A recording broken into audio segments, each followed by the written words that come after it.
Shalom, brothers and sisters. Welcome to God's Gym, Daily Devotions, Day 397. Let's open our time in prayer. Heavenly Father, we thank you for everything that you have done for us, all the wonderful things, Lord, that you've done for us. Heavenly Father, today is all about worshiping intelligently. As we study today's passage, Lord, be with us because you're the only one who can teach us without misinterpretation. We love you, Lord. In Jesus' name we pray. Amen. Okay, today's Devo is entitled Worship Intelligently. And today's passage can be found in Psalm 138, verse 2 to 3, which reads, I will bow down toward your holy temple and will praise your name for your unfailing love and your faithfulness. For you have exalted your solemn decree that it surpasses your fame. When I called, you answered me. You greatly emboldened me. So David, the writer of this psalm, makes 3 points to praise God for. Number 1, his mercy and truth. Number 2, his magnified word. Number 3, his mighty provision.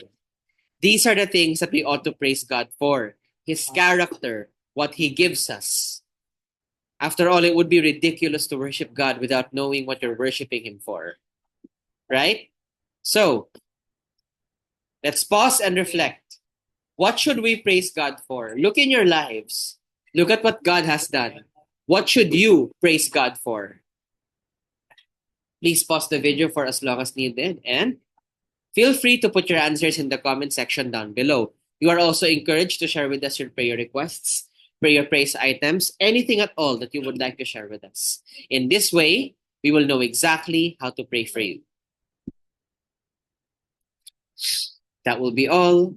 Let's close our time in prayer.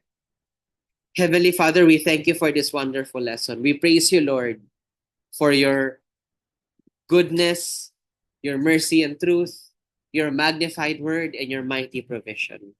Heavenly Father, there is no God like you. Only you are worthy of all praise. Lord, thank you for teaching us how to worship you intelligently. Now we know what to worship you for, Lord. Show us how we should live a life of worship. How our very lives should be worship to you. Lord, may this life glorify you. In Jesus' name we pray. Amen. That will be all. God bless and keep you.